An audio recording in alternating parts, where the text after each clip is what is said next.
Welcome to our Morning Throners podcast. I'm Nelson. I'm Jeff. I'm Bo. And I'm Kyle. And we're the fucking Morning Throners. And welcome back to another episode of your favorite Game of Thrones podcast. I'm Jeff. Like I said, we're talking Arya 4. We got the hooligans in the back. And pretty dope chapter. I think it's pretty cool for Arya. Pretty but before we get into that, it. don't forget to like, comment, share, post, review, all that good shit. And before we get into it, we got a YouTube comment from Biased, the last John chapter. Jack Biased.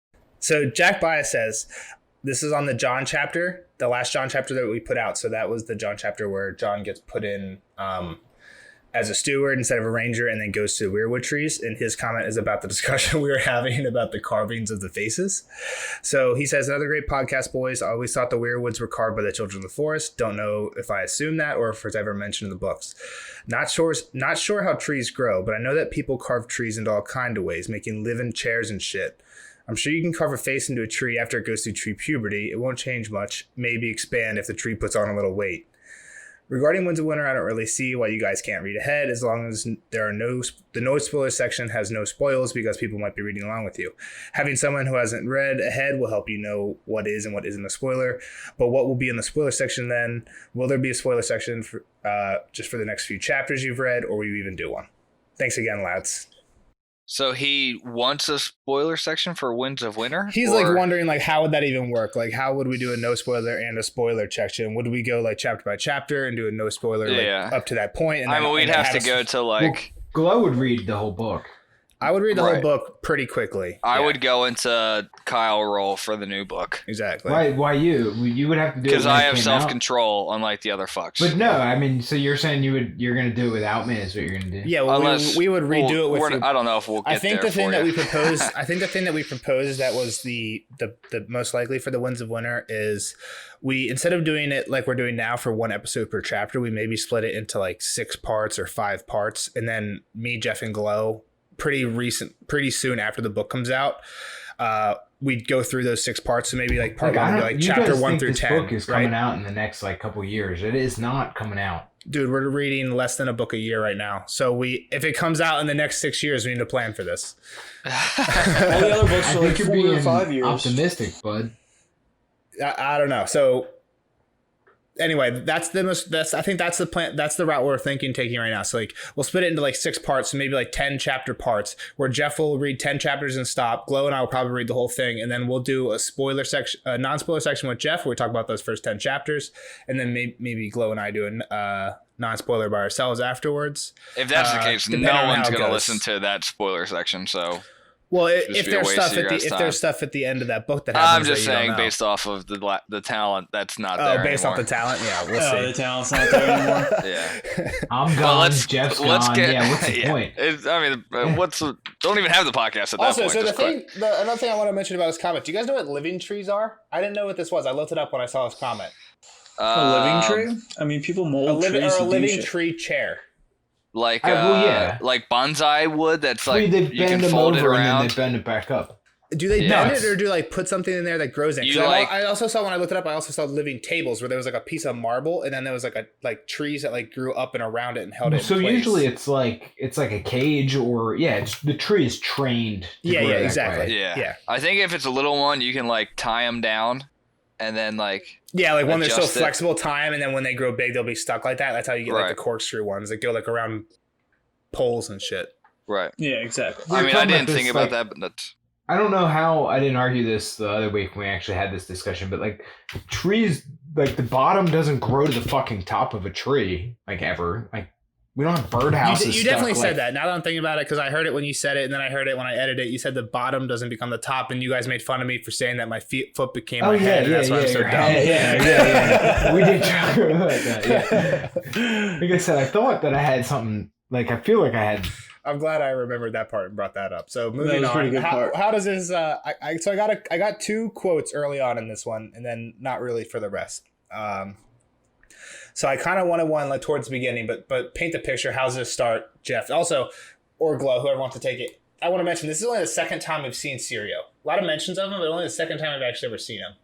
They in like the not I'm gonna say the Great Hall, but that's the wrong word. The for small it. hall. Small hall. Yeah, so it's like the second biggest hall, but they can't call it it's still huge, but they can't call it the Great Hall. But it's like where they showed up the first night and all of Ned's men were in. Exactly, where they were having dinner and Arya felt like it felt empty because even though there was 50 of them, the room was so big. But then they moved all the tables aside or whatever. And they're training, so they're basically training in like a gymnasium-sized room here. Yeah. So are you painting the picture, or are you gonna let Kyle? Go ahead. Left. I just wanted to bring up the room size. Yeah, so I mean they're training. It's like pretty much boxing training, for sword fighting. Like he's just playing with her pretty much. Sparring. Sparring. But she doesn't realize that. But he's like calling. I mean, stuff. she has to for.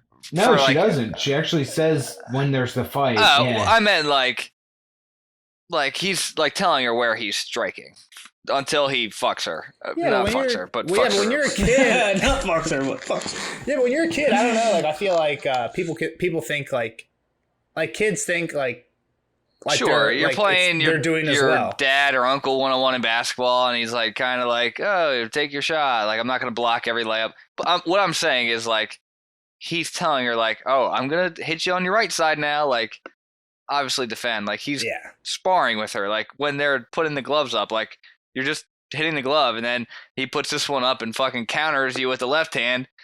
That's what he pretty much does. And like she says, like, so here she gets hit, right? So he says like one direction and swings from the other direction. She gets hit. You lied. And she says like it hurts, right? But she's a 9-year-old girl. So like think about like how hard you'd swing a sword to like hurt a 9-year-old girl. Like it has to be pretty light. Enough. Exactly. Like it has to be like he's swinging this thing lightly, right? Like if he was swinging it with any force at all, he would be like severely injuring this girl. It's a wooden sword with a lead core. She says at the end. They said lead core earlier. I was like, oh, damn. Exactly. So like he's not hit with that. He's not swinging this thing hard. So like he's obviously like playing with her.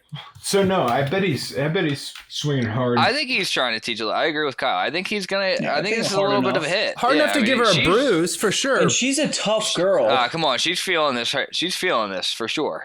I'm just thinking about like bruise is a lesson, right? I'm just thinking about like because my sister's 11, right? I'm thinking about like how hard I would have to hit my sister with a stick to knock her over. Not very hard.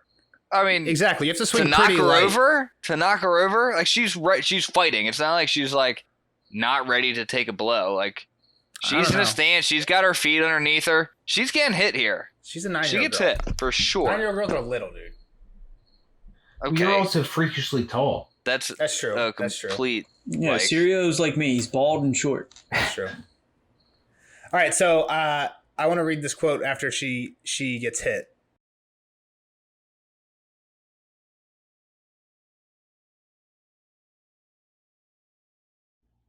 A bruise is a lesson, she told herself, and each lesson makes us better. Syria stepped back. You are dead now. Arya made a face. You cheated, she said hotly. You said left and you went right. Just so. And now you are a dead girl. But you lied. My words lied. My eyes and my arms shouted out the truth. But you were not seeing. I was so. Arya said. I watched you every second. Watching is not seeing, dead girl. The water dancer sees. Come, put down the sword. It is time for listening now. She followed him over to the wall, where he settled onto a bench. Syria Farrell was first sword to the Sea Lord of Bravos. And are you knowing how that came to pass? You are the finest swordsman in the city. Just so, but why? Other men were stronger, faster, younger. Why was Syria Farrell the best? I will tell you now. He touched the tip of his little finger lightly to his eyelid. The seeing, the true seeing, that is the heart of it. Hear me. The ships of Bravos sail as far as the winds blow, to lands strange and wonderful. And when they return, their captains fetch queer animals to the Sea Lord's menagerie.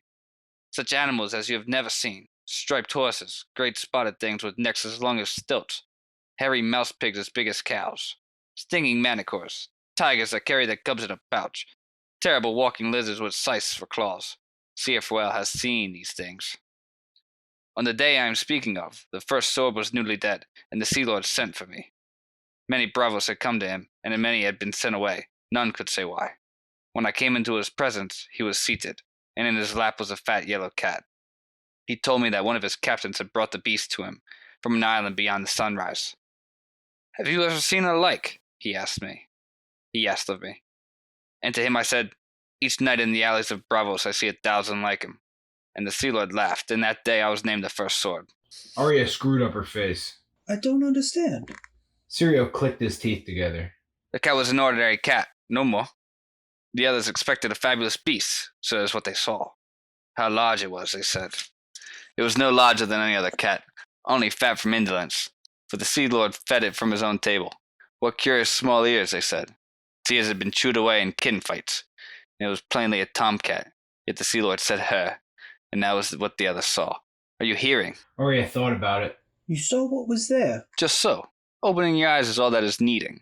The heart lies and the head plays tricks with us, but the eyes see true. Look with your eyes, hear with your ears, taste with your mouth, smell with your nose, feel with your skin. Then comes the thinking, afterward. And in that way, knowing the truth. Just so. Said Arya, grinning. I don't know. Siri Farrell's just a goat. We don't get him much. I just want to take his quotes when we get him. There is this big story. I think it's if it's a true story and it's not just made up to teach Arya a lesson, I think it's pretty sick. Pretty sick. Yeah, I mean, Cyril Farrell is a beast. You think he's just lying to her? I mean, sometimes you maybe stretch a story to make a lesson, but Yeah, I believe it. If you, I believe it just too, think, especially because so I wanted to save it till because the next quote that we're gonna read it's about the same length as the fight, right? I think that's gonna be basically one person just doing the narration for the whole thing, but Sirio jumps to the top of the frag counter in one chapter with a wooden stick against armed men. Right, so yeah, yes, he gets more kills in this top chapter was than 4, right? The top was 4, and it was a direwolf. And he killed 5 guys. The top was 4, and one of them was a man that was bound and on a log, and the other one was a dog that was in his lap. It was so a pup. It was a direwolf pup. This guy doubles the frag count for most people in one chapter for with a humans. wooden sword. So and he's not the strongest. He's not the fastest. It's just or the biggest. When we read the next whoever reads it, when we get to that part, keep an eye out because he says his sword flashed up. He sees what he sees just all the moves incoming and spins people into each other. It's all just about his awareness basically. And that's kind of what he's trying to teach Arya here. Why else would he tell this story though? I mean, of course it went into that. I think it becomes a broader thing. You need to be able to not just see in a fight, but see in this net scenario, she was about to get up and walk to the Lannister garden. You got to see something's fucked up. They never came to get you before. You got to see something's wrong with that and go another direction. There's no deeper theory that I have tied to what I'm about to say specifically, but they talked earlier, we talked earlier, how Jon sees notices a lot, when he's in that when all the people come to Winterfell and he's in the hall, he's noticing stuff about the queen and somebody says he's got I think Benjen says he's got a keen eye, you notice stuff other boys wouldn't notice or something like that. And Arya is kind of being taught the same thing, and there's a lot I don't know if it's parallels, but there's a lot of similarities between Jon and Arya versus the rest of the Stark kids, even to the appearance point, right? Where Ned, Arya, and Jon look like Stark features, and Sansa, Cat, dark hair, and Sansa, Cat, and Bran have the red hair and blue eyes. So I don't know. I don't know if there's anything special here, but it's kind of Arya's being taught the stuff that Jon's kind of already good at, noticing stuff that most people don't notice. She obviously has a spot for Jon as well. For sure. They think about those two think about each other more than they think about the rest of their siblings. I don't know. I think it does both those things. It compares Arya to Jon kind of in that way, and then also just sets up Syrio as he doesn't win fights because he's the strongest and just out muscles people, or because he's super quick, even though he seems pretty quick. I think it's all those things though. He seems like a pretty well attributed fighter. Exactly. He just also maybe is can diagnose what's coming next. Well, I mean, I don't it's know. a good hitter can see the baseball coming in, at slow motion. Yeah. He can read the pitch. Yeah, he can read the pitch. That's for damn sure. That's Syrio Farrell. So then Syrio tells her hey, when we get back to Winterfell, so Syrio's coming with her to Winterfell. When we get back to Winterfell, it'll be time to put needle in your hand. And Arya's all excited to tell Jon, but Jon's not at Winterfell anyway, so that doesn't. Yeah, it's kind of stupid by her. That's a little girl comment. But she definitely would get the chance to visit Jon way more than if she was. I mean, it's still like a couple of days ride north, isn't it? For sure, but like Isn't you know it a that fortnight, all of them right? are want to go. Like Bran and Robin have been talking about going. I don't know. John. They might want to, but I doubt. It won't be like a they're frequent allowed. thing, but I bet you they'd Like, oh, let's just go to the wall today. Come on, it's not happening. But keep going. So then a knock on the door comes in, and Meryn Trant, one of the Kingsguard guy, and 5 Lannister guardsmen walk in behind, and they want Arya to come with them and they use the excuse that Lord Eddard wants her, and she is about, like I said, she's about to get up and she go. takes like a step or two, right? I think it says a step, but wait. Sirius like, why isn't her father's men coming to get her? And it's like, Arya, he just told you, like, start looking, yeah, like, exactly. see. Like, even this, right, is something that Syria is like picking up that Arya's not. Yeah, which is fine. I mean, again, she's a 9-year-old girl. Well, no, I think Kyle, like what Kyle was saying, like that's the kind of the point of that earlier quote that we read is like because it just like keeps happening. At least while Syria is around, he keeps noticing this stuff, right? He notices that people aren't wearing gloves, and he's able to break the one guy's hand. He realizes that they're wearing visors, and he stabs one guy in the eye. He realizes that Lannisters wouldn't be sent to bring Arya to her father, and he like saves Arya right there, right? Yeah. He sees all and attacks what he can. Yeah. All right. So sees all their weaknesses. Yeah. I think another great part of this is what do they say? Like, step down, dance teacher. Like once he gets up and like he's like, you're not taking this girl. Yeah, Meryn tells him to like mind his place, and then he tells like one of the guards to go get Arya, and one of the guards goes, and like I think Syria like threatens him like, who would you like? You would threaten Are you men or dogs that threaten a child? Yeah, you would threaten a child. He breaks his fingers. Well, you would threaten a child, and then he says old men, right? He says something to him, and then he says, shut up, old man, and then he breaks his fingers. Are you men or dogs that would threaten a child? Out of the way, old man. And then he breaks his fingers. Is it old man or bald man? Old man, and they said bald bastard. So before he breaks the guy's fingers, he smacks him in the helmet, right? Smacks him in the helmet, the guy reaches for a sword, and when he's pulling his sword out, that's when he breaks his hand. Yeah. So Siri's just like all over this guy with a wooden sword. But I think it's really interesting that they say like, you are quick for a dancing master. Like they actually thought he was in there teaching her to like waltz around the fucking small hall. Even now, while they enter and they're both holding wooden swords, these freaking idiots still think this guy's a dancing master. Like, what the hell like you want to talk about not being able to see shit? Like, yeah, those guys are idiots. Are you fucking kidding me? You fucking idiot! I don't know. Stupid. Pretty quick for a dancing master. So Meryn's like, you gotta come with me. I'm a Kingsguard, and Arya Arya throws back at him like, yeah, so is Jaime. Yeah, so is So basically, they all step up, and Assyria just basically tells him to get away, and he's like, okay, go kill. They're like, go kill Syria. That Meryn Trant tells all the other 5 to go kill Syrio. So he's telling her to get out of the way, and she's like, it seems like, so it's a big hallway. And that's kind of why I want to talk about the scale of this room earlier, because it doesn't make sense why it takes Arya so long to leave this room that she can watch this whole fight. But I kind of see it as her like backing up, like watching what's happening at one end as she like runs. She doesn't want to leave him too, though. Like, I mean, they made it pretty clear that she was like sticking around. Yeah, for sure. Way too long. So this is when she realizes that he was playing with her and that like he was definitely not giving it 100%.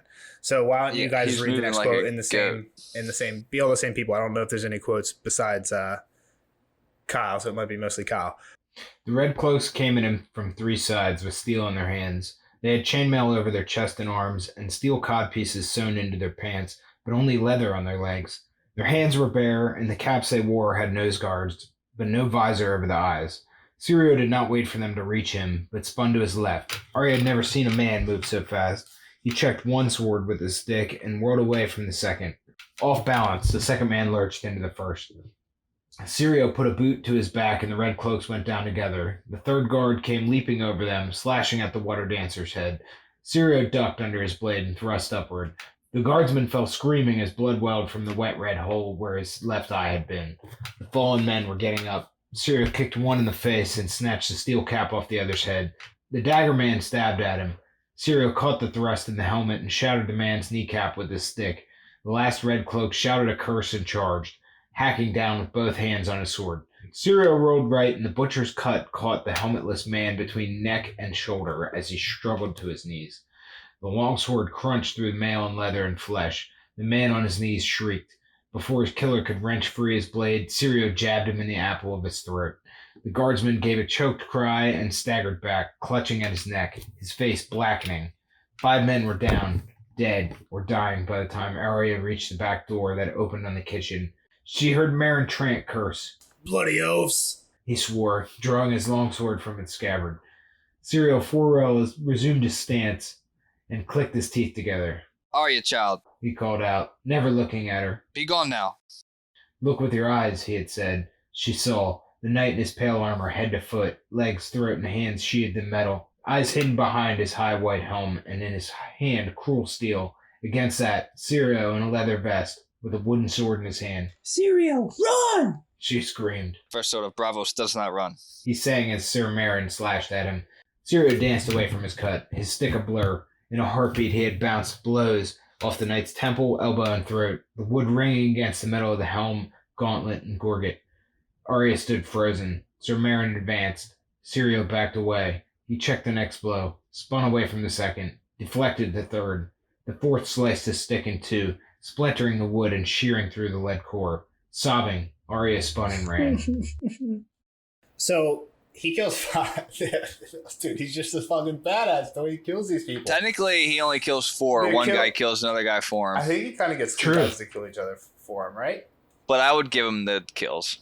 Yeah, I mean, he obviously gets. He's not going to get any more, so we might as well give it to him. Yeah, so. How do you know? Because he's dead here. So this is a big theory as to whether he dies or not. This is something I don't know if this is a spoiler when we tell Kyle. It's definitely a spoiler. He does not I show didn't up think in the he rest died of, here. He does not show up in the rest of these books. We don't know if there's a lot of theories that he's still alive, but he does not show up in the rest of the 5 books. Is that a spoiler? Like when we say stuff like that?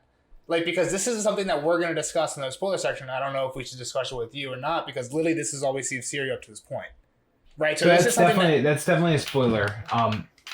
But it's not. But it's Way to not. go, Nelson. You ruined it. This is something that I knew was going to be questionable, and I was going to bring it up anyway. Because it's like, this is something that me and the rest of us are going to discuss, and we really don't have much more evidence. What's the like thing if you like...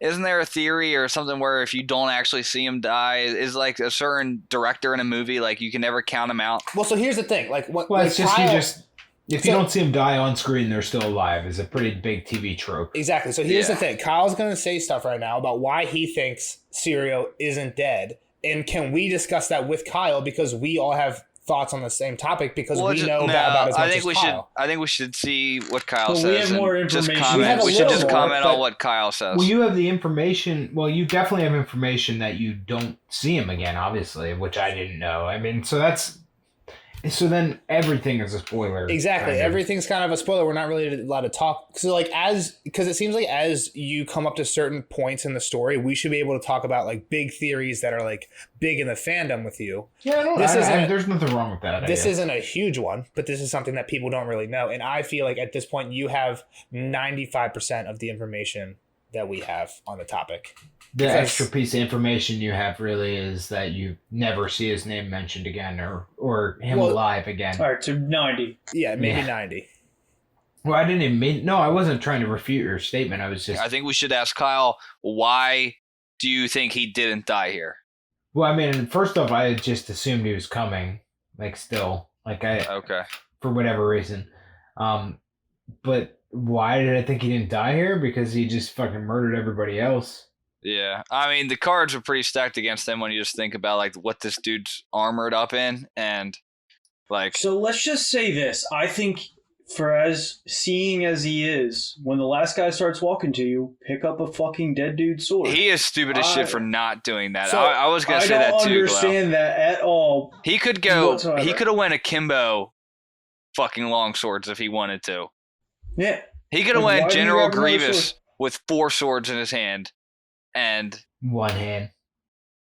In one hand.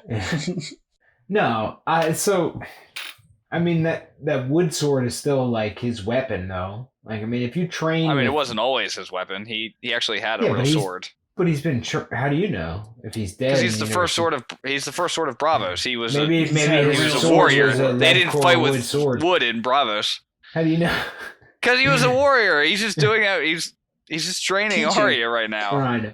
But I mean, like, that's the sword that he's comfortable with at this time, I guess. He could grab a fucking sword off of but you don't know what longsword the clearance shop it could be a left-handed longsword, and he's he right-handed. would grab it with his left foot. I don't know. He's fine. He'd be fine with an actual sword. I'm sure he'd be fine, yeah. All right, let's move on. So, we don't know shit. So I just want to mention one thing that, like, the reason that most people, there's one big thing that most people reason why people think that he's dead, and both things have happened before. One is Arya says the first sword to Sea Lord of Bravos does not run, and in one of the dreams Ned had earlier, where he fights 3 Kingsguard, one of the Kingsguard, like literally each Kingsguard says like 1 or 2 like sentences. That's it. And one of them, the one sentence he says is the Kingsguard do not flee. So people, like a lot of the theories say like we have a Kingsguard who the one thing is Kingsguard do not flee versus the first sword of the Sea Lord of Bravos, first sword of the Sea Lord of Bravos do not run. Like so someone was not walking out of this fight. Is Marin ever seen again? We're not going to mention that. Is that a spoiler? Yeah, we're not going to say anything. Just Not even sure. if That's it's not a spoiler. Never seeing Syria again is also a spoiler. Yeah, well, no, Just for the Nelson record. fucked you there, but It's it's, all right. okay. I kind of said it too because I was like, oh, he died. That makes sense. But- So like, is this good to talk about next time we see Marin alive? Right? But what if we don't? So let's just not talk about it. Like, yeah, exactly. So I'm just asking, like, when is it good to bring this stuff up? In the spoiler section. So my assumption was that he was gonna run. So he says that the first. So he might have, right? That's what a lot of people think, that he just ran away. He doesn't run, but nah. but he then could there's also but then people say, well, he retreat says the when first. it's necessary. So people think the only way he escapes with his life because of that quote is he somehow disarms him or like incapacitates him to the point where he's won the fight, but like he's not going to stick around to just like finish it, right? Like he knocks Marin unconscious, right? Then he could run, and then we still see Marin again, right? You don't. I don't. Like, would he pick up a sword and kill an unconscious guy? Is that Syrio? I'm just saying, I don't see why he Let's doesn't move on. retreat. He's so smart. He can see so much with all this stuff. He doesn't retreat Why not? because he just told us. He can see when he's bested. Is what I'm saying. I mean, That's maybe a good point there, that's a Cal. good point, but he should know when he's bested. At the same time, he tells Arya he's not going to retreat unless he he's had saying to that. save her. To At get the her same away. time, he's Okay. He probably had to fucking save her. He's buying time Yeah, for her. Okay. that's what I'm Yeah, saying. that Yeah, makes sense. exactly. And All then right. as soon as she's gone, like maybe he doesn't run like straight out the door, but I mean, I think I don't know. He could definitely Guys, run faster than this guy, but still, like the gates are closed. Like, it's not. I mean, I guess like Arya, like kind of It's not figures going out to be her easy way for him out. to get but, out either yeah. way. Arya runs and says all the things Syria says to her. Yep. No. Yeah, no, pretty much that is what happened though. She like pushes through the kitchen and like fucking blasts some people out of her way, you know. Ends up at the stables, right? Mhm. Yep. Gets out of the stairs. Like up will take me to Ned. Down will take me. I don't know where, but away from Ned. Out. Always do what you're not She's supposed like, to do. do what they don't expect. Don't go up to the tower. Yeah. with So a she hand. goes the other way. Yeah, and there's only one way out up top, pretty much. Like, I mean, Yeah, and the whole time she basically just has Jumping. no idea what's going on. Right. yeah, oh yeah. She Yeah, remembers people She's said. just seeing dead Starks everywhere. She remembers in the third chapter, or in the third Arya chapter, when they said like, There can be another hand. If one hand Like- can die, why can't another? Or why Yeah, can't the yeah, second? exactly. She starts seeing dead bodies. Well, she sees one person laying, and it's got like a red tunic, but then she realizes it's black, white, and gray, which Yeah, is with her blood. house color. So she can't like ID the guy, but she knows it's a Stark guy. And then she looks over to the stable, and she sees Fat Tom. not Fat Tom. This is where we start IDing people. Is it though. Willard? So she sees Or- Holland, who's the master of Holland. horse first. Master of His Force. body's at the door. He calls her Arya underfoot and tells her like, you gotta get Ned. He says like, go get Ned. You right? gotta Warn get your your dad. dad out of You gotta here. warn your And then he dad. dies. Oh, yeah. Then he like basically dies, right? Like right in front of Yeah, her. he's dead. So then she goes in, and there's 4 more dead Starks, and one of them was a groom she played with. So I guess it's like a horse boy, like somebody who like combs the horses or brushes the horses. Yeah, that's what I was thinking. I don't really know. Then she sees Desmond and 2 other guards, and there was a dead Lannister next to Desmond. And do you guys like remember what she's thinking about Desmond? Yeah, She's Desmond. like, yeah, Starkmen are worth 10 Lannisters. Yeah. Do you remember when One Stark do you guy. remember when he told her that? It was Arya was in the cellars, and then she finally escapes and gets found by the guards, goes up to see Ned, talks to Ned, and then Yorn shows up to talk about like what happened with Kat and Tyrion, and Ned's like, Desmond, take Arya out. And because she was kind of worried about what she heard, she's like, you would never let anything happen to him. The Lannisters had more men, and she's like, yeah. And then he like literally shows her, like pulls out his sword and shows it to her, and he's like, every Starkman's worth 12 Lannisters. We'll never let anything happen to him. 10 to 1. I think whatever he says. But like it says every Northerner is worth 10 of these Southern swords. Yeah, exactly. So like right here in the chapter. Yeah, so that's why she's like so pissed and like kicks his dead body because he. Yeah, which is kind of fucked up, but I get it. Yeah, I mean, like people say that. Well, at the same time, they got surprised upon. Like they weren't expecting to get slaughtered. Yeah, but he wasn't gonna fucking kill 10 of them.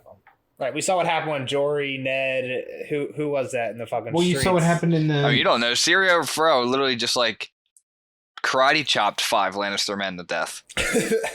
Yeah, but he's not a Stark, man. Yeah, I mean, he's probably worth, like...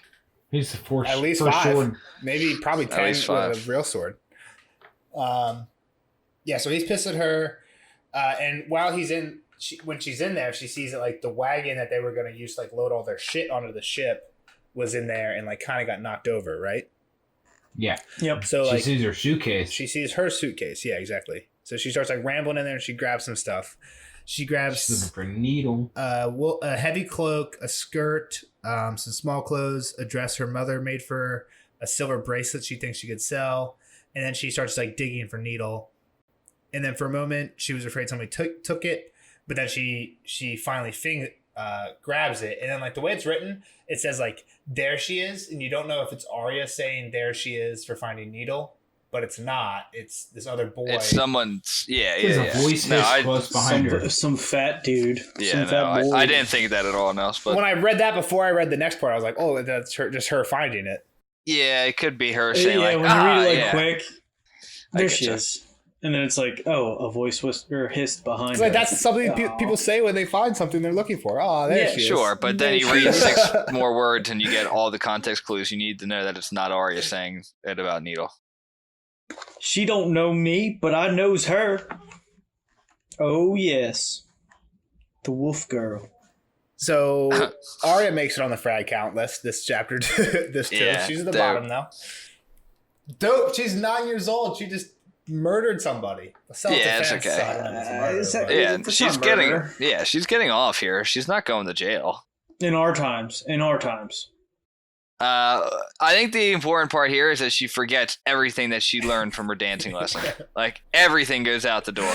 Yeah, so he grabs her. Exactly. Yeah, she remembers what John told her. Sword in, out the. Well, at the same point though, like she's not sword fighting here. Dude doesn't have a weapon. Yeah, but she's like scared. Like dude has a pitchfork. Oh, he did have a pitchfork. Like she could like when he goes to grab her, like just like why couldn't she like just dodge out of the way of his hand? Like she's and then stab him. Yeah, like come on, do better. Well, like she does do better. She killed him. Yeah, she gets the job done. At the end of the day, she gets the job done. It's like a rough ending and too. She's 9. So like the boy dropped the pitchfork and he made a soft noise, something between a gasp and a sigh. His hands closed around the blade. Oh gods, he moaned, and his under tunic began to redden. Take it out. When she took it out, he died. Dude, when I read that earlier, I cracked up. I think it's like so blunt. When you took it out, he died. Well, because that's weird. Like when you get like a stab wound, you're supposed to leave that shit in there, right? Yeah. Because when you take it out, it's when it starts to bleed. I know. Yeah. I just thought it was funny. No, I mean, take it out. She took it out. He died. Pull out game strong on Arya. Dude, just think about how sharp this fucking needle is. Never been used. Just been sitting in a dresser the whole time. Waved around. Right through the dude. Threw him like a hot knife through butter. Out the back end. Through like microwave she's butter. never stabbed anybody in her life, and she like bam, first stab goes completely through the guy. Yeah. I mean, dude, also she's been training with a fucking wooden sword with a lead core. She's probably got some muscles by now. Oh yeah, it's probably light as shit. It does say like stronger than she thought or something when she thrusts. Yeah. She stuck him with the point, driving the blade upward with a wild, hysterical strength. So now she's scared and she realizes she has to leave. She rolled nat 20 and she's on that about one. to hop on a horse, and she realized, why am I going to get on a horse? The gates are going to be locked. Like, she's starting to use her head a little bit. She's starting to use her That's noggin. actually like pretty smart thinking for a 9-year-old. For sure. The seeing, the true seeing. I don't know if that's seeing, but it's like thinking. Yeah, kind that's. Seeing with her mind's eye. Well, I think she saw the gates closed. So what was her original plan? I don't recall. What was her original plan, Kyle? The back way out, right? Well, like just She's not out of going the to stable. Winterfell, Yeah, like straight the- to her whole plan. straight to the King's It would Road. like Kyle's right. Like get Yeah. a horse, get the fuck out of the city, and go back to Winterfell. It's a fucking one road. I can manage that. Just literally go back to Kyle's Winterfell. prediction. Kyle's prediction. But then she decides that she can't just ride out on a horse here. She has to get out first and then get a horse because all the gates will be closed. But she knows the way out, so she heads for that. The way she found the other time. The with other those time. dudes. But that's not a way out of King's Landing. That's just a way out of the castle, right? Or was it a way out of King's Landing? I think it's out of like the Maegor's Holdfast or the Red Keep. Like, Because it comes out on a river, right? It came out on a First river, barrier. not like in the city. It comes out like on a river, Right. and she had to go back in the city and then up to Maegor's Holdfast, I think. No, I think she's still in the city walls, I would assume. I don't know. Just not the. Because she only or, walked through like you one said, gate. Maegor's Holdfast. She just walked through Maegor's Holdfast gate. I'm Arya Stark. So there's this. So the next part is there's this weird part where she hears calm as still water, like she always tells herself all the serious sayings, but she like thinks it's somebody else. Like she like literally like looks around. Yeah, it is goofy. She says calm as still. Well, that's only at one point. Only though. once does this happen. The rest of the time, like she knows when she's saying it to herself. Calm as still water, a small voice whispered in her ear. Arya was so startled she almost dropped her bundle. She looked around wildly, but there was no one in the stable but her and all the horses and the dead men. Quiet as a shadow, she heard. Was it her own voice or Syria's? She could not tell, yet somehow it calmed her fears. She stepped out of the stable. So I think it's definitely in her head, right? Because like, if it calms her, I think it's just her teachings coming back to her is really what it is, and it's the instinct, like kind of part of this. I don't know, but it just seems different than the rest of the time she says something like that. Yeah, all the other times it doesn't sound like this. I think Like it's the strange. description. I don't think we have any other context to think it's actually something or other than her mind. Like, No, I think you're right. Like I don't know what this would be, but Yeah. I think it's just strange that it's different than the rest of the time she thinks shit like this. Mhm. Like maybe I don't know. It is Syrio's weird because using like the Force. this is like her. Yeah, it's Obi-Wan. He became one with the Force. Oh yeah, now he's like a Because force she ghost. just forgot all of her teachings and now something's there to remind her about it. So she decides that same plan, but she can't take the horse because of the gate. But she knows the secret way out through where she was earlier when we did that. So the way she's gonna do it is she like determines. She thinks about like a couple different routes she can take, but then she decides like the best one is just like to cross this like main yard, right? And, like, but she knows she's gonna be in view of everyone, and she just basically has to just like walk it and like pretend to be chill. And she says like the scariest thing she ever did or whatever. I'd be terrified, yo. For sure, and she's Yeah, it nine. sounds awful. And she says she knows some of the gold cloaks like know her by sight, and she's like, if I ran, like would they notice me? Like would they even care if they saw me? It's She's like trying to go kill the Ender Dragon, but all the Endermen are looking for you. exactly. Nobody tells you how to kill it. So she goes back and Don't look at it takes her like a long ass time to find it, and she like enters a sept at one point and steals 2 candles, and then she does like some weird shit. She like climbs down in and then like climbs back out and then lights a candle and then climbs back in, or she does like some weird I shit. don't even She know drops if we some know where sh- she she is. She drops jumps some all over shit the off. place. And then went back to light the candle with a dying brazier Yeah. or brazier. But was it lit or was like it not like she couldn't light it? It was a dying brazier. Like what was the point of that? It Like was was it she just did it? It anyhow? was. It's a whole bunch of words to tell that she's running around. I don't know. It does. I don't like think she had to like be in sight of people when she was getting it lit. There was like some tension or whatever. But she gets a candle lit and she's like now in the room with the fucking dragon skulls with a candle and her shit. And she thinks back to a time. Well, she's scared, right? It's pitch Well, she black. she says the monsters don't frighten her this time. They almost seem like old friends. But the And she darkness realizes that they're does, right? dragons. Yeah, it's like it's weird. Like, did she not realize the first time? She definitely says dragons now. Well, I don't think she had as much of a light source as the No, last she time. definitely didn't. She definitely didn't. That's why she thought What it was do you just mean- what do you mean monsters. that's And this what time happened, she was like, oh. So she dropped her shit through the window. Yeah, the little and then slant. needed lights. Okay, it makes sense. Well, she stole the candles Yeah. beforehand. Yeah, but she Yeah. was like, okay, now it's pitch black in there. I need light. Yeah. So now I need to light this before I go in there. Which is weird because, like, you're right that last time Well, she was said in there. that was chancy, she said. The fire she remembered seeing. Exactly. She heard footsteps and shit. And remember, like, do you guys remember last time how long it took her to get used to the light? Like the Yeah, it was the whole 15 time. minutes. I don't fucking know. She says she's going to count to like 10,000 or something. And then she makes it incredibly short time before her eyes adjust and she starts moving around. She's like, I'm going to count to 10,000 seconds, she thought to herself. At 87, she had lost count and started to like move around. So it took like a minute and a half for her eyes to adjust. Right? So like, I don't know. I just feel like a candle's dumb after what happened last time. Like I would definitely not use a candle if I was her. But whatever. She's using the candle, walking down the hallway. Yeah, that's basically the last thing, right? She's walking this way, cool with dragon skulls. She knows not to go the way from the hidden well where the men came up, but to go the way that she followed them last time, so she starts going that way. You kind of think it'd be, why isn't she curious to go down that way? Dude, like they obviously came somewhere. All you're trying to do is like, get the fuck out, and you know a way out, and you know another hole that you don't know where it goes. Like I'd be, Yeah, no, I guess that's true. I'm curious, but if I was Arya, I'd be like, get the fuck out of there. Yeah, like That's I'm fine. not going down. I'm not gonna pop up in the queen's bedroom. Like fuck that. Yeah. So she thinks about this story. She thinks that the crypts are scarier than this, and that it kind of like helps motivate her. And she thinks about the first time that Rob showed her the crypts. Yes. So, what is it? Rob, Bran, and Sansa, Yep. and Arya. And all go Bran's down. just And a little Bran's baby. only a baby, so this is before Rickon's born. He's like Rickon. He's like 3 years exactly, old, I yeah, think. somewhere around there. Young bull. And what? They'd go all the way down towards They go Lyanna past- and Yeah. Rickard. Yeah, or- Rob, is it Rickard? Rob No.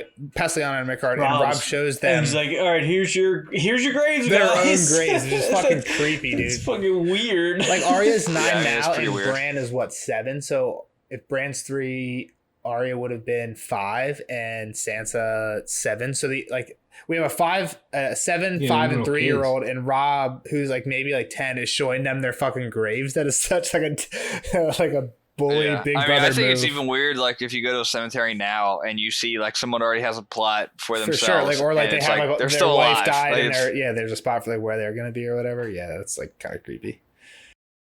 but then a white ghoul or a white something pops out. I forget. Spirit, I think she calls it. yeah. When the spirit stepped out of the open tomb, pale white and moaning for blood, Sansa ran, shrieking for the stairs, and Bran wrapped himself around Rob's leg, sobbing. Arya stood her ground and gave the spirit a punch. It was only Jon, covered with a flower. You stupid, she told him. You scared the baby. But Jon and Rob just laughed and laughed, and pretty soon Bran and Arya were laughing too. The memory cheered Arya up, and after that she wasn't afraid of the dark, and she wasn't afraid of the stable boy. Oh yeah, she's like, while she's in there, Yeah, she's she was like, cool with having killed him. she's like, well, she's like, keeps being afraid that he's gonna like show up again, and she's gonna have to stab him Yeah. again, and she's like, no, he's dead. It's like, I'll just and kill after him that again. story, she's like, nah, he's dead. I got him. Like he's gone. Yeah. That motherfucker that was dead. a confirmed kill. Going Exactly. home, gonna be safe. She's like, yeah. She might have She's been like, like, whoever the next stable boy is, I'll just kill him too. Like, yeah. She's like, I'll be chill. All right, Kyle, and then predictions. she starts running off. Predictions, Cal. Predictions. Right into it. What do you think happened to Sirio? He's dead. When do you think we'll hear from him again? Never. I mean, well, I assumed we were going to hear from him the next Arya chapter, actually. I thought they were going to meet back Sorry up. for ruining that for Damn, you. Nelson, you really spoiled it, bro. Nice job, Nelson. I don't he know coulda how to went down handle a stuff fucking like this. Like, rabbit do we hole. just never talk to anything like with Kyle until No, like, and that's the hard part about this, yeah, for sure. Is there's definitely this gray line in the middle. because like after this, there's And not it's even like- like really a good point to bring it up because I mean like Arya thinks of Sirio like kind of like she does now, like calm as still water and stuff like that, but like he never shows back up. So like when would we bring him back up? Just had like a random Arya mention, like, oh Kyle, by the way, what do you think about Sirio? You think he's ever gonna show up? Like, and then just like drop it. I mean, in, Kyle like, a just book could and a have half from like now? kept bringing him up, and it would have been like okay, like maybe at some point we were like, yo, dude, like we don't hear from him, like stop talking about him. But we don't have that. We don't even have that Well, opportunity. there, like I said, there's like a gray line. Because if I would have said, oh, he died, I figured this was a not too big one that I could test the waters with on Kyle. Like, Well, you how do we failed. how do we handle this? He's And you so failed the fucking test. disappointed But- right now. It's a personal preference Yeah. thing. Like, Kyle, what do you want us to do for this? no, I don't have a problem with that. I mean, it if I would have guessed that he was dead or said that he was dead, then it would have made perfect sense, like to talk about it now. So it's hard. It's hard to tell. Well, for sure that You should have waited until after last chapter. Well, I'm like the thing is, I know Arya I know chapter. Kyle is gonna make the prediction Syria's still alive, right? Because everyone like that's a huge theory of the fandom, and I know that we're gonna talk about it in the spoiler section. So like, why instead of having that conversation with Kyle in like a book from now, when like we randomly bring it up out of the blue, why not have it now? The chapter when like it happens, and like the chapter that people always reference when they're talking about this theory. I get the whole like we should have at least waited for Mare and Trant to show back up. We should have waited for the next chapter. I'm saying next Arya chapter, because like he said, he was expecting him to see in the next chapter, and then he would have been like, "Oh, I've been expecting Maybe Syria." the next I would chapter. have That's forgotten what we by could have then, said. as slow as these go. But I know that makes sense too. Like it's I think we get an Arya chapter pretty quick here. there's no right answer is the problem. It's a personal preference thing, which is why I'm asking. There you. really isn't, and I don't even know if it's personal preference. It's just like impossible to. If we're not on the same page, then it is a spoiler. But if we're on the same page, then it's not really technically a spoiler. And like, but, should I cut that you know. out? Like, are there like there's people listening that like if I look at our viewer like ship ratio, like 20% of the people that listen to the 9 spoiler section drop off into the spoiler section. I mean, you're testing the water, so we're either breaking their hearts or we're not. So All right, I'm gonna leave this one in. Sorry for anybody if we fucking spoiled you, and I hope we don't lose any viewers over this. But like, comment if I'm pissing you off by saying this stuff if you're a first time reader or something. if we're like that. losing you as a listener too, tweet at us at Morning Throners, and you get $5. There you go. So Kyle, any other predictions? What's next with Arya? I guess you can probably just write out your last prediction that she does not escape by sea and she escapes by land, if you want. Or has that changed after this? No, she's getting on the boat, and Also, I don't know. Like, is this what Sirio and Tom are going to be there. Also, is this what you expected? And Is this what Tomer. Is this what you expected to happen? Because I guess the last thing we saw is Ned in the throne room, right? So like now we actually see some of the fallout of what happened there. Did you like expect like this scale that they're kind of just killing basically every Stark guard that we've seen so far? Yeah, I mean, they just murdered everybody in that room. Are you kidding me? Yeah, I guess it's a good point. Like, what would you I do with assumed that it everyone was like all out, just like kill them all. Like, so is that what's happening out on the mountain there? Like, I mean, are they going to turn on the people that are out trying to hunt down the mountain under the King's banner? Oh, because you're saying because that's a mix of like people. There's like some Bear Dondarrion and some Stark men. Well, so Yeah. with that, you have to get a Raven out there. It might be tough. I don't think this is a spoiler.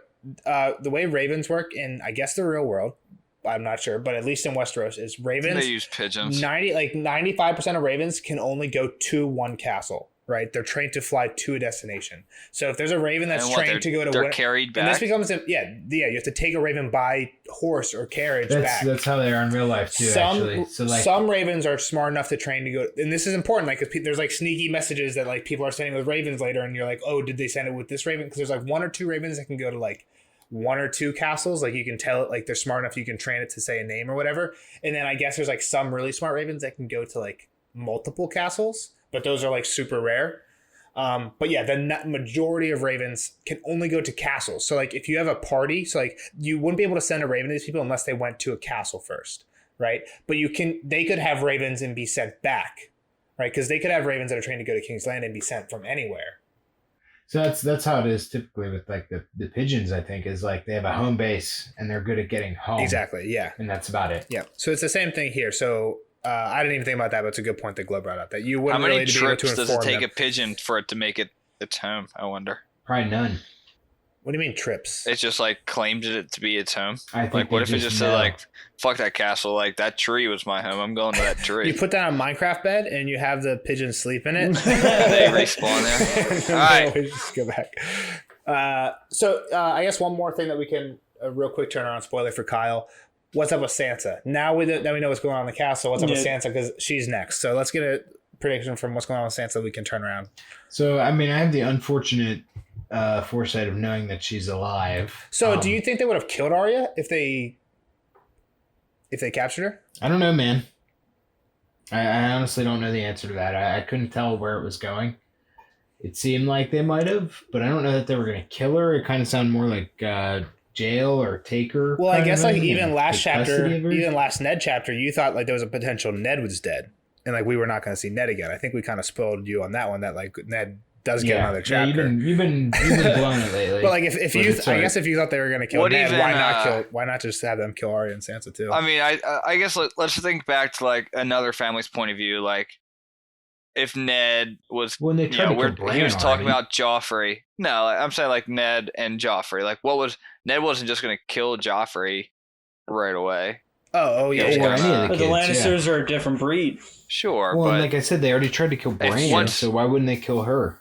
It's like she's older than Bran. I don't want to say anymore. That's just she's older than Bran. So then no. Yeah, I'm on your side. So what's your prediction for what's your prediction for thing too? Like exactly. So what's your prediction for Sansa without us saying anything? I mean, they want to kill her, obviously, but she's going to get out of it somehow because, like I said, I have the unfortunate knowledge of knowing that she's alive. But I'm waiting. I honestly have no idea how she gets out of it. Who's she with? She's with Septa Mordane. That's who she's normally chilling with. Yeah. So the last we saw her that morning. Arya was like, "Can I go have a last one, Syrio?" And Ned was like, "Yeah, sure." So that's where like literally this Arya chapter picked up before the last Ned chapter ended. Pretty much. And then the Sansa like just got pissed off by not being able to go see Joffrey and went to her room crying. Maybe did she get an orange thrown at her, or was it the last time that Arya and Sansa had a meal together? I think she didn't this time. That was the last time. She just went to her basically the last time we saw Sansa, she just went to her room crying. So like we don't even know how much later this Sansa chapter is gonna be. They're gonna bring her to Ned. Okay. How's that? We'll just make some. I don't think that's what's gonna happen, but I'm gonna make that as a prediction. Okay. I don't hate that prediction. I think she's getting out of it somehow, but I don't know how. Gets out of the city? Joffrey? Joffrey is lenient on her? She gets out of the city? That even sounds dumb. I have no idea, Sansa gets out of the city somehow? Yeah. When you say gets out of it? No. Just out of he's saying these people. Getting out of death. But how? By getting out of the city or...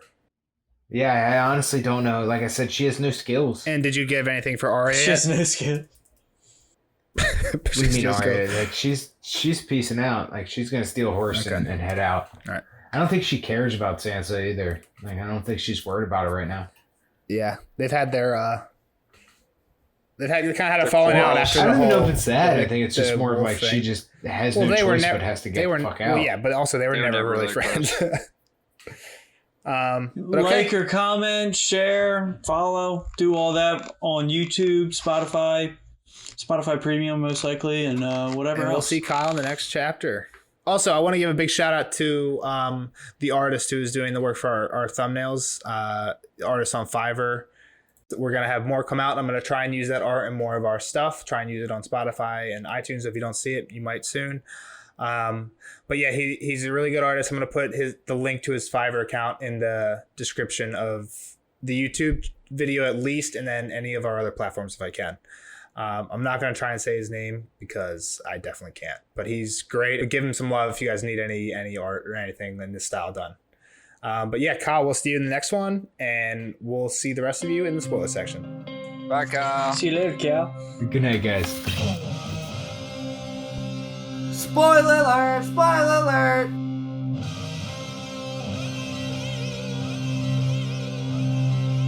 Spoiler alert! Spoiler alert! See you later, Kyle. Great hanging out, bud. We'll see you on the next episode for Sansa. What happens to her, man? Were you right? We don't know. But now on to the spoiler section for what? Arya 4, guys? What are your hot takes for this episode? One, Kyle, like, come on, Kyle. Like, I can't do it sometimes. Like, oh, he's going to kill Sansa and Arya. No, he's not. They're hostages. Come on, you're about to go to war. For sure, but like also there was like a huge point in this book. He should know that. 100% what you're saying, but like Kyle, I don't think Kyle has like when you think in Game of Thrones terms, you literally got to like put yourself in like Cersei's shoes and be like, because like from the perspective Kyle's taking, which I think is Ned's perspective, that perspective is Lannisters are bad, they kill kids, right? That's what Ned knows about kind of said Lannisters. it too, like, oh, Lannisters are different people.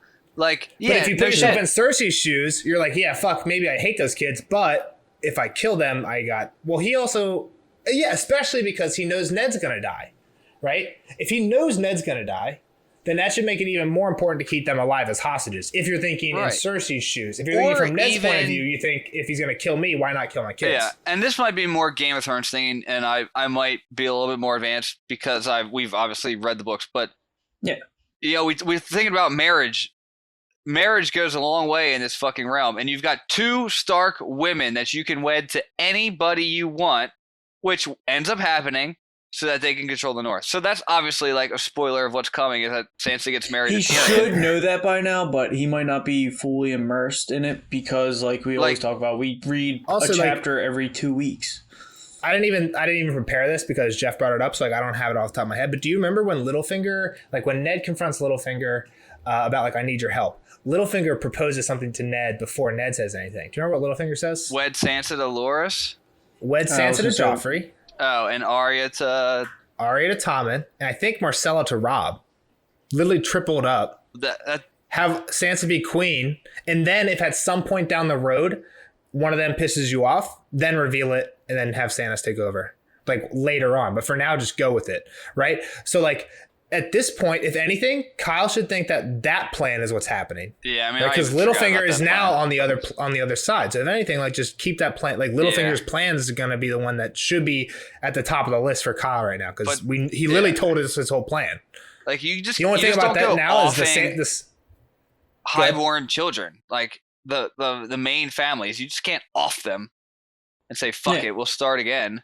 Or I think some of it is the Game of Thrones stuff, like even the Raven thing, like he doesn't know exactly how Raven works. So like when he made that point, like it's not really even possible. And that's why I brought I didn't think it was a spoiler. I was like, all right, dude, I don't know if Ravens can really get there. Yeah, I don't think that's a spoiler, but I think what Jeff's talking about, where I think it's along the same lines, where it's a Game of Thrones thing, like you get used to it after like being in the world so much that you can't just send Ravens anywhere.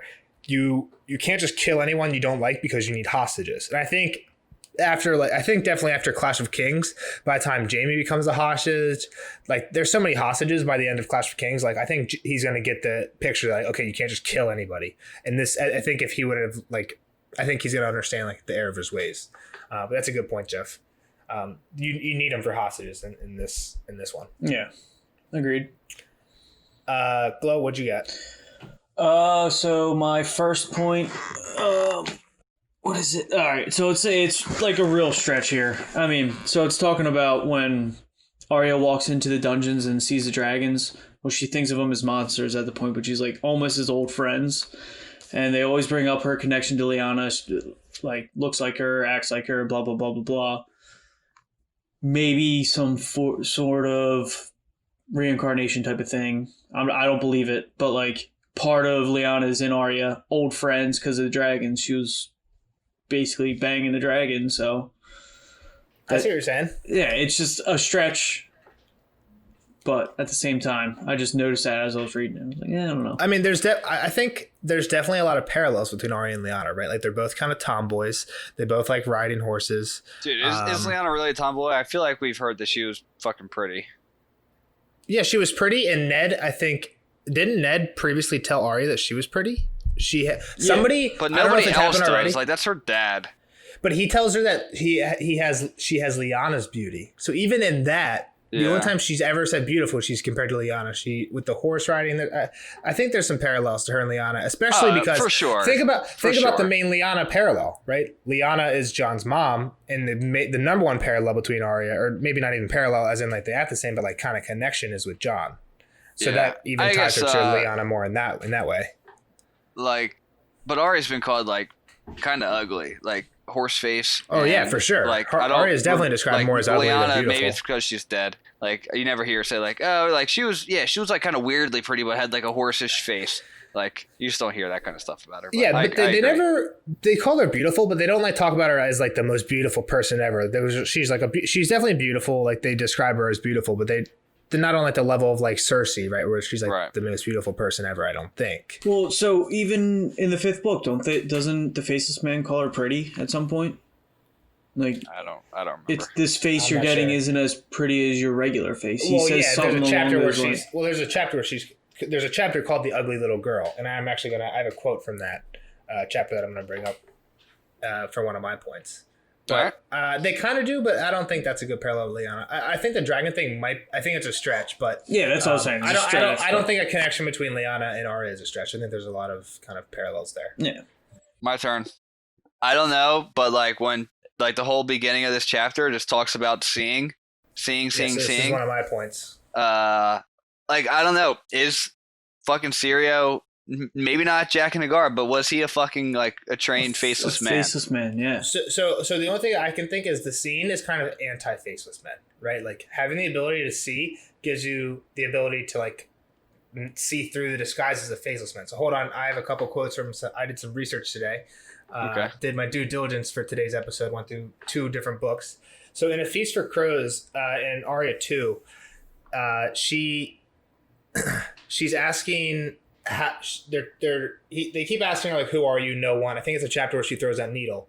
They're like, "Who are you? No one." And Jojen always knows when she's lying. And she's like, "How do you know? Is it magic?" But wouldn't you call that seeing? No. It definitely is seeing. You're right. It's definitely a trait of them. Here's what the kindly man tells Arya: "A man does not need to be a wizard to know truth from falsehood. Not if he has eyes. You only need to learn to read a face. Look at the eyes, look at the mouth, the muscles here, the corners of the jaw, here, and where the neck joins the shoulders."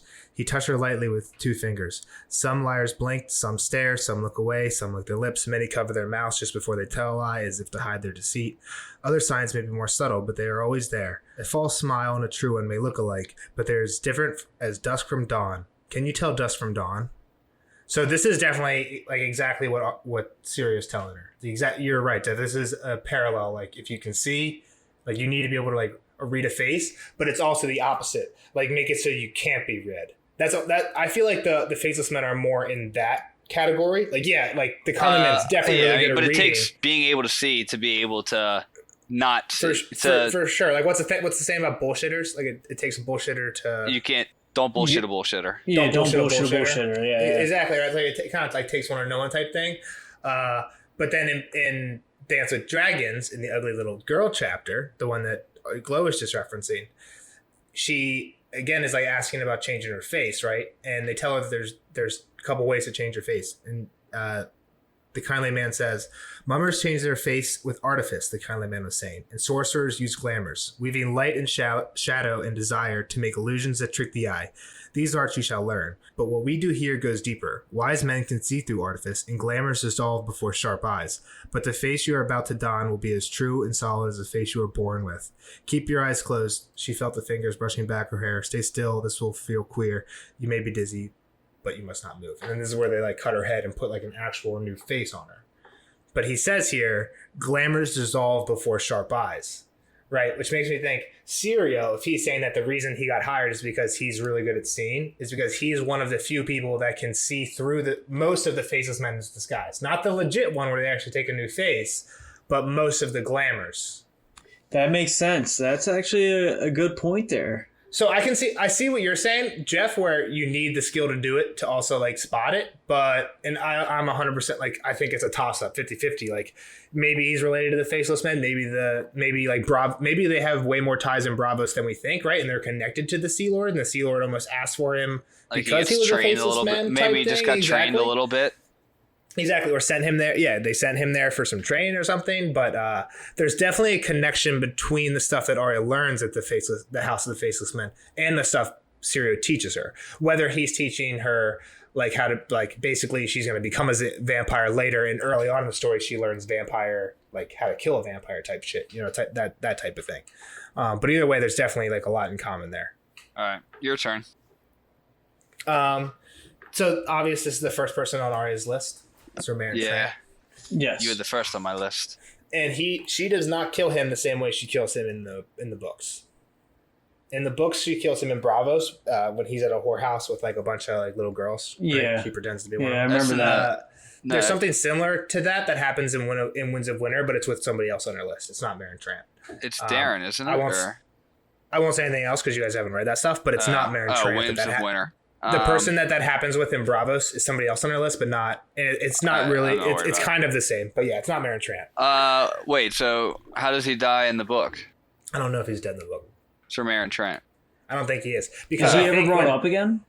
Yeah, he's definitely brought up. Yeah, he's brought up a bunch. Because like when he's definitely brought up again, he is and even Joffrey's to the point Kingsguard. where I think it's a big point because when Cersei's so here's another point to the he's alive thing.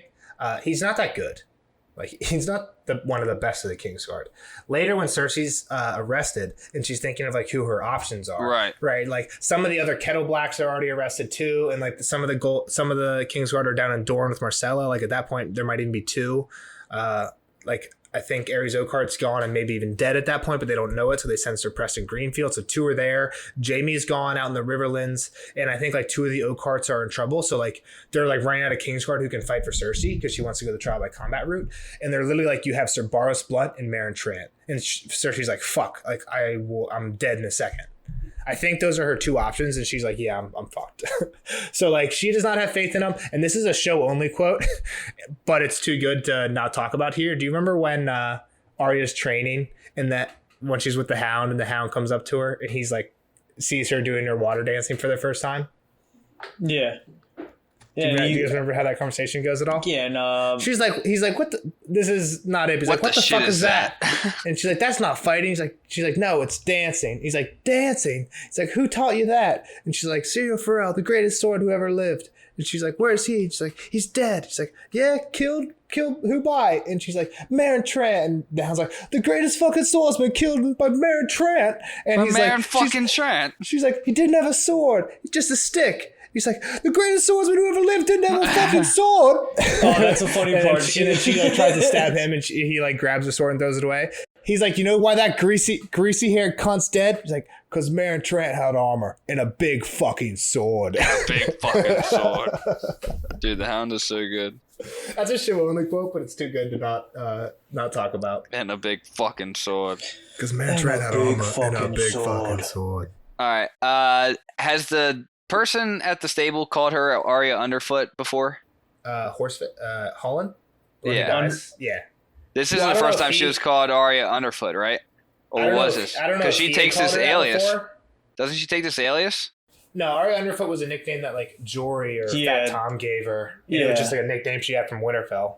Yeah, they brought it up before. I forget when, but I don't think I she think I goes remember Arya like Underfoot maybe the later kids on. back in Winterfell were making fun of her.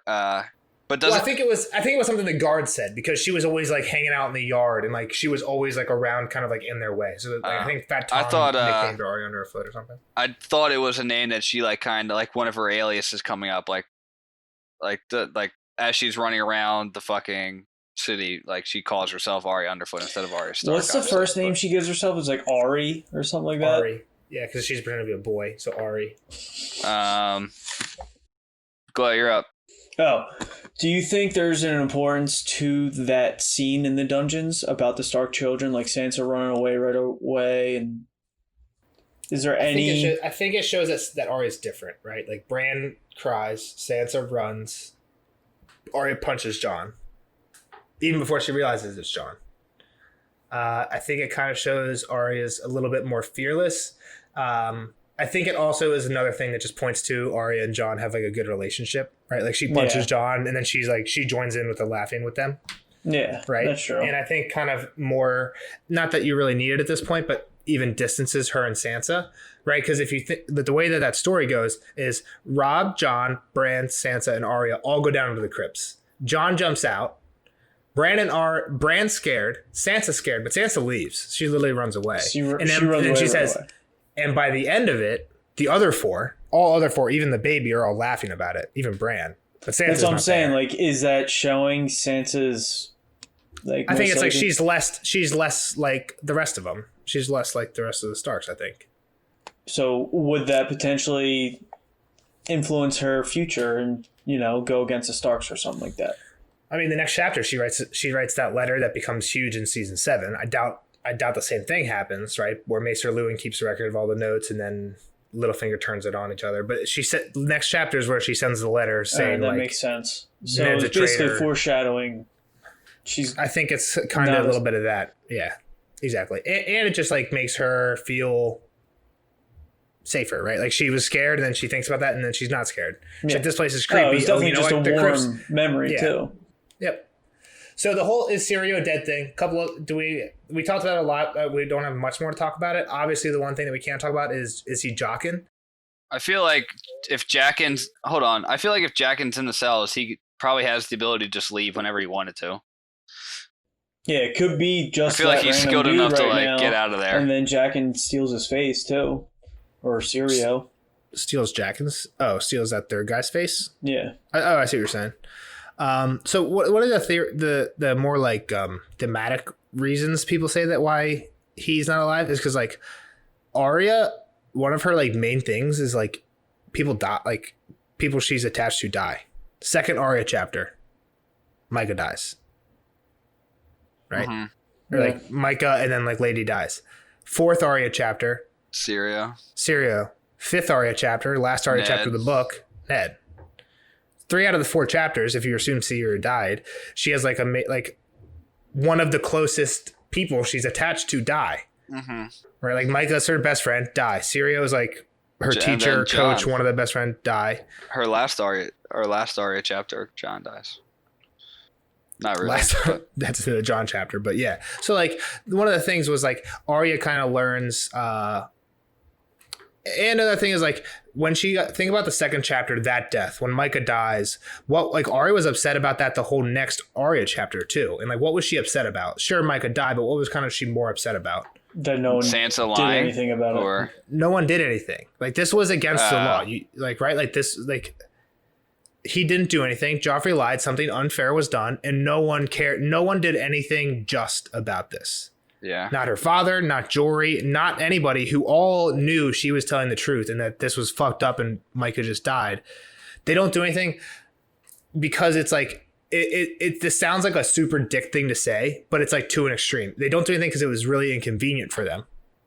Right? It's the right thing to do, but if you bring this up, you're starting a huge fight that you know you're not going to win. It's a huge inconvenience for no reason, basically. Yeah, for some kid that no one knows, basically. But guess who takes that dive in this chapter? Syrio. Right? Syrio does the thing that is a huge inconvenience for Arya. Right? The thing that Jory and Ned should have done for Micah in Arya's eyes. Right? Like they should have done whatever it takes to get justice for Micah. And I gotcha. It's kind of like there's a no justice done in Westeros type deal, and Syrio is stepping up to do it. I think it's a little bit different because Syrio actually had a relationship with Arya. Like, Syrio probably cared about Arya. Like, even if he didn't, like, he spent a lot of time with her. Like, for sure. Ned and anybody else, like, all right, he's the butcher's boy. Like, we're here for a fucking night. Like, I don't, like, or whatever. He's traveling with us. Like, that's a fucking, like...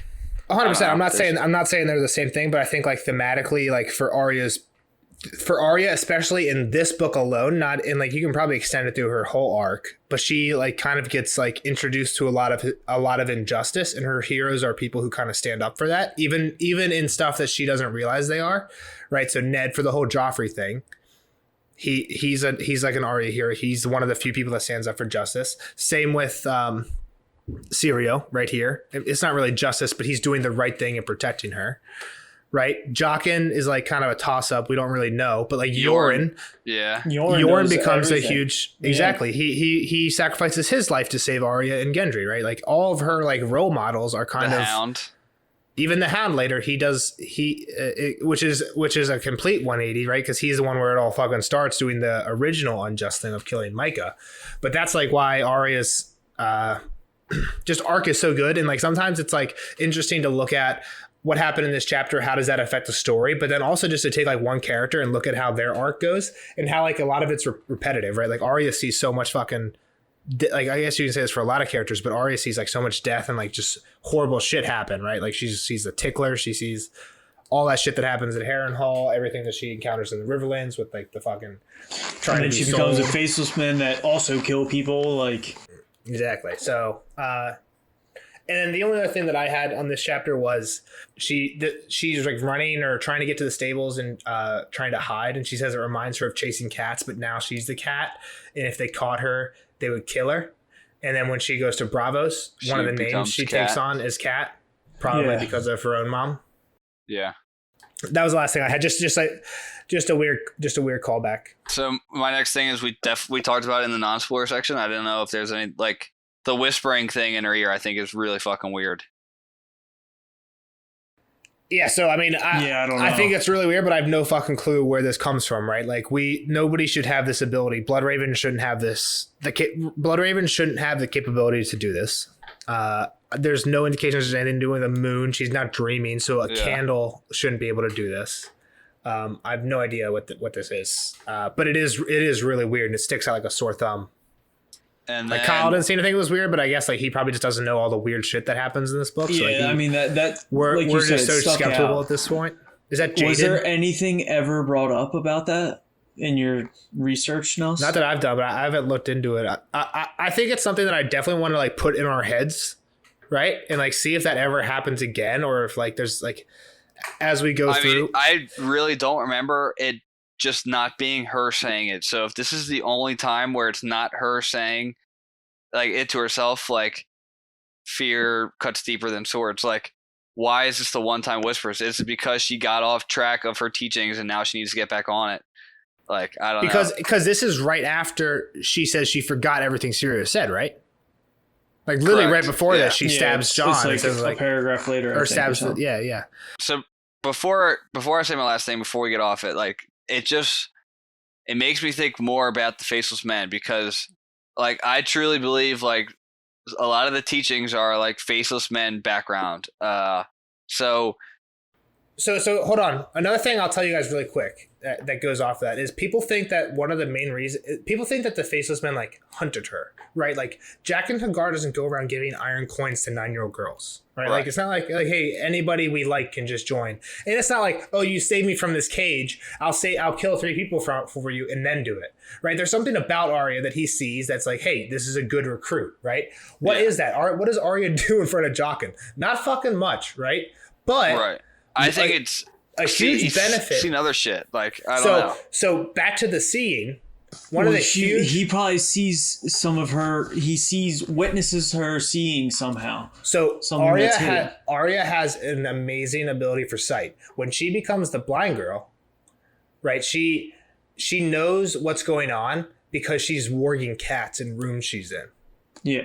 So she can see because she's warging other animals that aren't blind and actually see in the room she walks in. So like there's a point where Jochen comes in, and you guys might have even missed it when she's in the House of the Undying, and like somebody comes in and like beats her every night or something when she's asleep, or like while she's in bed, and they like ask her who she is and she says no, and then they beat her. But because they're also good at changing their voice, she can't tell who it is because she's blind. But one day she like wargs a cat, or it's something along the lines of this, and she sees who it is, like, and then she's like, and she's supposed to tell the kindly man like 3 things that she didn't know before, or something like that. It's something like that, and she ends up like telling him like, I know you're the one that does this. And the next chapter, she's like not blind, or like she graduates, or like she's moved on to the next level of her training, right? So like people think that she was chosen for this because she can warg animals. Which is just an advanced seeing, which is exactly what Syria is saying here. You can see even when you're blind from more angles. Well, I almost kind of think that she's faking them out. When she tells the kindly man that she knows he's the one doing it, that is her 100%. That's her telling him, "I'm warging a cat."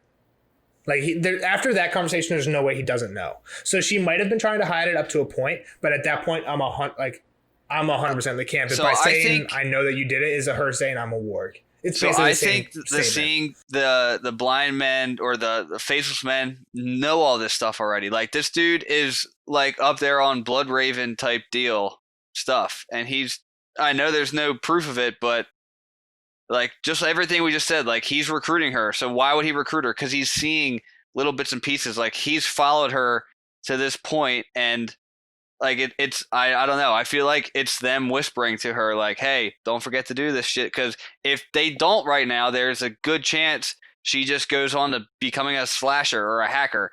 So I think like I know we got the Maesters and the Glass Candles. We got Bloodraven and the trees. Like the Faceless Men are doing something that they are seeing more shit and fucking with more shit. For sure. So the Faceless Men are definitely schemers, right? Like, do you guys remember the origins of the Faceless Man? And like, there are theories that the Faceless Men are the ones that caused the doom of Valyria. They like killed all the Dragon Lords.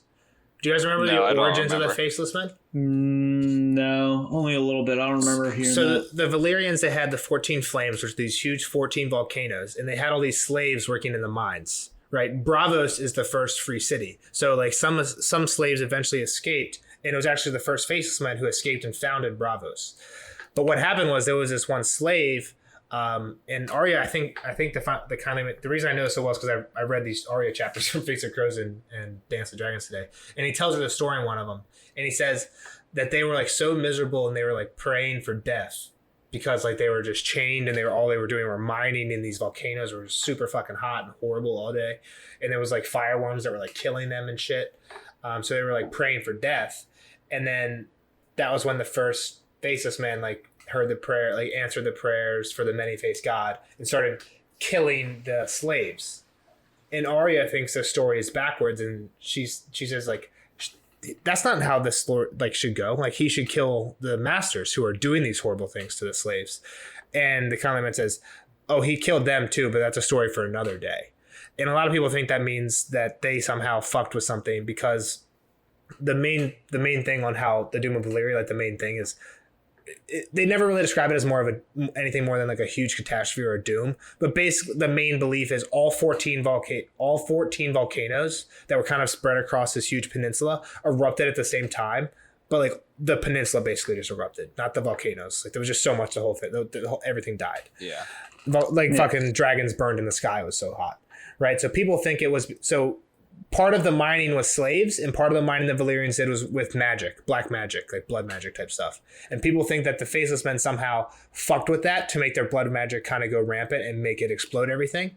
Anyway, the main point of that is the Faceless Men are very anti-dragons, right? We don't really know what Bloodraven's intentions are, but there's theories that Bloodraven's is the opposite of the fire god, right? The R'hllor, right? When Melisandre like asked in her fires to see R'hllor or something, one time she sees the Great Other and a boy with a wolf head, right? People think it's Bloodraven and Bran. Well, yeah, people think Bloodraven is the opposite of R'hllor. So like if the fire god is the dragon god, or like the god that would like dragons, he's the opposite, right? So if you're going to align the Faceless Men with one wouldn't weird that make other you think source of that centrality, Bloodraven likes the whites? Yeah, exactly. Likes the whites, likes the white. Maybe not. Yeah. He's on their team somehow. It doesn't really seem like that, right? Because Bran even gets attacked by them going into his cave. So it's kind of opposite, but Melisandre does see that. Anyway, people think that maybe because of that thing that Melisandre saw and because of the Faceless Men hating dragons, maybe there's like some collusion there or like some mix. There's a ridiculous parallel between Arya in the House of Black and White and Bran in the cave, right? Even so, the fucking Bloodraven is a withered old white man in a chair with a white root coming through his eye. The kindly man, when he first sees Arya, he pulls down his hood and he looks like a skull with a white worm coming through his eye. Yeah. Like crawling through his eye. And Arya's like, that doesn't scare me or whatever, right? They make Bran eat weirwood paste or acorn paste or something that makes him taste a bunch of different tastes all at once. Like he's got to taste sweet and bitter and sour and spicy. And Arya most of the time describes the House of Black and White as having a very neutral, like no smell, like she can't smell anything. And then there's one time where they make her drink something, and all of a sudden she like gets like kind of the same sensation Bran does, but with smells instead of tastes. And Bran, there's a lot of theories that I'm sure you guys have heard this, that Bran is eating Jojen paste. Jojen paste. There's parts where Arya is in the House of the Undying where she eats food and she isn't sure what it is, and Jaqen's like, don't worry, it's pork. But she like basically thinks to herself, is this people? And we know Bran ate people because there's a part where when he's being led up to Bloodraven, Cold Hands goes off like scouting for food or something, and Bran's warged into Summer. And he sees that there's like dead bodies. He sees something suspicious, and then later there's a bunch of dead men, no animals. And then later Cold Hands comes back with food that like Bran somehow knows is like the same one of the dead men. And he eats it, but like doesn't say anything, like doesn't tell the other people. So there's like acts of cannibalism. They both have like this weird mentor. They both eat like this weird, some like type of weird paste that makes their smells or like their senses go crazy. They're both wargs. There's a crazy amount of parallels between the two, right? So maybe they're not connected, but at least it's kind of weird that they least, have a similar, at least similar literally storylines. Literal, like a book, Literally? Not literally, like as in that literally happened, but like literature. I don't know if there's a word for that. Like thematically, Novelly. thematically they're paralleled. If they're thematically they're connected. Thematically they're connected if they're not like actually connected, like logically and plot line. Okay. And my last point deals with themes. I have one more point too. So Wait, go ahead. Basically, at the end there, she's thinking to herself like, "Yeah, I killed this dude, and I'll fucking kill him again. I'm fine here." And she goes walking out, and the last thing is Arya plunged deeper into darkness. This is basically her becoming more and more of a killer type of person. Exactly. She's a 9-year-old girl who kills people. Like, this is not something that we should like. It's badass because she's a cool character and a tomboy and saving herself, but like the butcher's boy, okay, not cold blood, but when she kills like Darren in book 5, like the singer, just because he deserted the Night's Watch, we can talk about whether he deserved it all day, but Arya does not have the right to kill him just because she's from the north. That's a murder in cold blood. And she maybe at that point is 11, but that's not something that like we should be like, yeah, go Arya, like fuck that deserter. Like you're an 11-year-old girl, you just murdered someone in cold blood. She's acting in Ned's stead. She's acting as Lord of Winterfell. We can argue that till the sun come home, whether that I'm arguing it right now. But she doesn't have the right to do that. If anything, she would have to extradite him back to Westeros. Get a fair trial in a different country. My last point. She says that about the crypts that the dead walk down here. Oh yeah, I did notice that. I should have wrote that down. What's going on? That's in the Crypts definitely of foreshadowing. So I feel like I've gone kind of like spiderwebbed off on like mini tangents on a bunch of different stuff here, but there's theories about and I'm not going to talk about it now. I'll just give you guys a tease into later. I'll talk about it once we get more with Jon and the Wildlings. But the Horn of Joramun. Do you guys know what that does? That breaks down the wall. I remember a couple horns. Yeah. So that's what everyone thinks it does. But that's not what no one ever says that in the book. In the book, they say the same thing about 4 or 5 times, but it's never that it brings down the wall. It's that it wakes giants from their grave. A lot of people think that there's too many. I've heard a couple of different theories about this. One, obviously, it actually wakes giants.